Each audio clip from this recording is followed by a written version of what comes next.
اور نوید ملک صاحب کی کتاب میں مختلف لوگوں کے لیے مختلف ذائقے موجود ہیں. تو کچھ جو میں نے انتخاب کیے کچھ اشعار جو واقعی دل کو لگے اور ان میں بہت بڑی باتیں ہیں، میری دلچسپی کی باتیں ہیں، تو میں آپ سے آپ کے گوش گزار فرماؤں. کوفے کے بعد ایسی ہوا دل میں چل پڑی، کوفے کے بعد ایسی ہوا دل میں چل پڑی، ہم نے کسی بھی خط پہ بھروسہ نہیں کیا.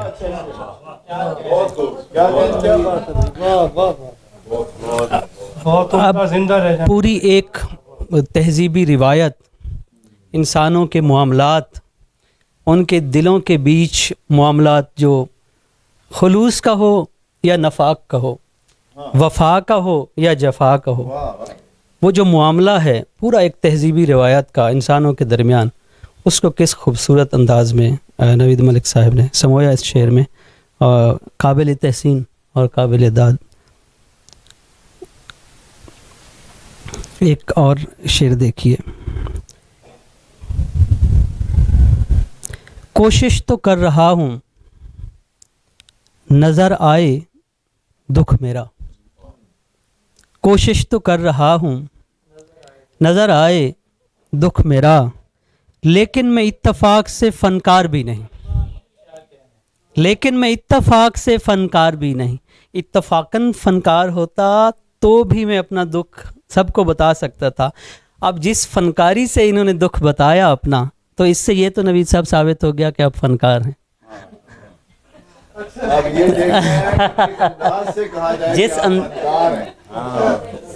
اس میں شک نہیں کہ آپ فنکار ہیں، کیونکہ آپ نے اس شعر میں ایک فن کا مظاہرہ کرتے ہوئے اپنی بات کہہ بھی دی. جی، کوشش تو کر رہا ہوں نظر آئے دکھ میرا، دکھ بتاتے ہوئے بھی فنکاری دکھائی اور انکار بھی کیا کہ میں فنکار نہیں ہوں. کیا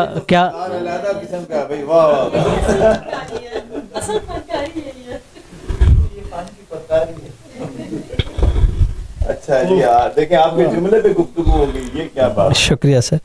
چونکہ گفتگو طویل ہو گئی ہے، میں نے جو انتخاب کیا تھا اس میں سے بہت ہی کم اشعار. میں نے پہلے ہوا کا شور پیا،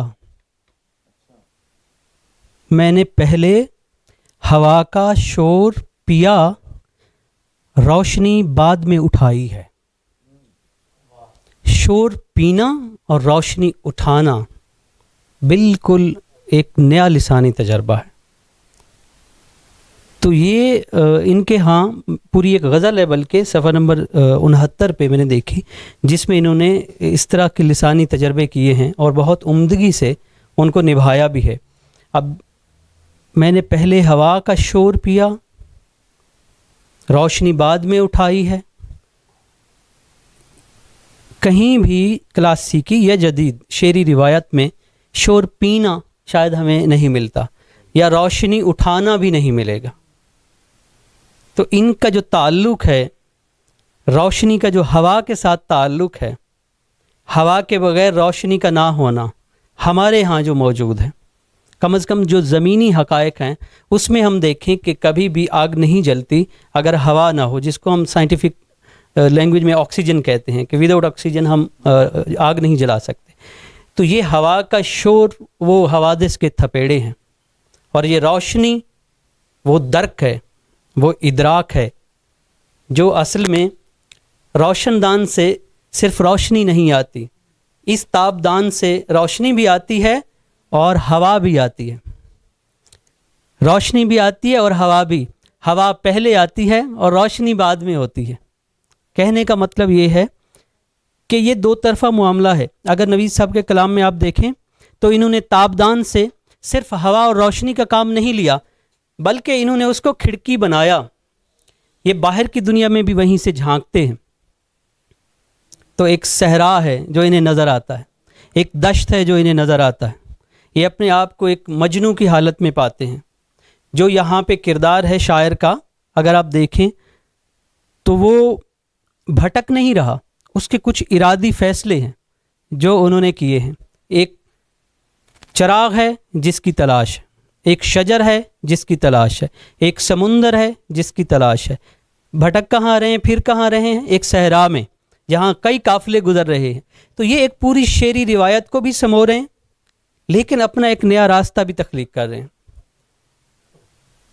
تو ایک کٹیا سی انہوں نے بنائی ہوئی ہے، یہ تابدان اس کا ایک روزن ہے، اس کا ایک روشن دان ہے، جہاں سے یہ تازہ ہوا اور تازہ روشنی وصول بھی کر رہے ہیں، اور قدرت کے نظارے بھی اسی روشن دان یا تابدان سے کر رہے ہیں۔ کچھ ان کے ہاں بہت ہی نئے استعارے، نئی باتیں، مثلا تاروں کا سجدے بونا، کہیں ہمیں روایت میں یہ نہیں ملتا کہ تاروں نے سجدے بوئے، ان کی کتاب میں ہمیں ملا۔ خواب میں آثار اگنا، خواب میں آثار اگنا، یہ یادوں کے بہت ہی قدیم سلسلے ہیں۔ اڑانے پڑھنا،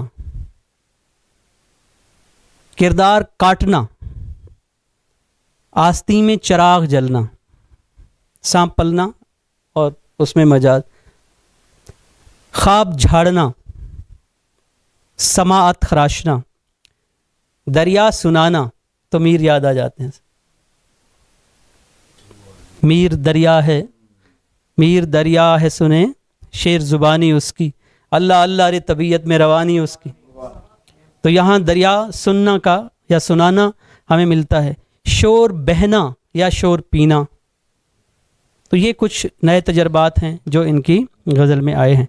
اور ان کے ہاں خواب، جیسا کہ نیازی صاحب نے بہت عمدہ استعارات کا احاطہ کیا، خواب، چراغ، صحرا، شجر، ایک ایسا ماحول ہے جو انہوں نے اپنی دنیا تخلیق کی ہے، اور اس دنیا کی خوبصورت عکاسی ان کی کتاب تابدان میں موجود ہے۔ خوابوں کے مسائل اور نیندوں کے مسائل کسی صورت بھی حل نہیں ہوتے۔ میرے استاد محترم موجود ہیں، میں ڈاکٹر صاحب کا ایک شعر آپ کے گوش گزار کروں، منور ہاشمی صاحب کا، کہ ایک ہی مسئلہ تا عمر میرا حل نہ ہوا، نیند پوری نہ ہوئی، خواب مکمل نہ ہوا۔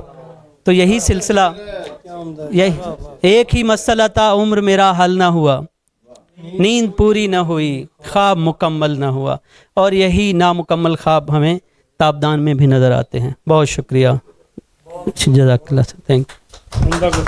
بہت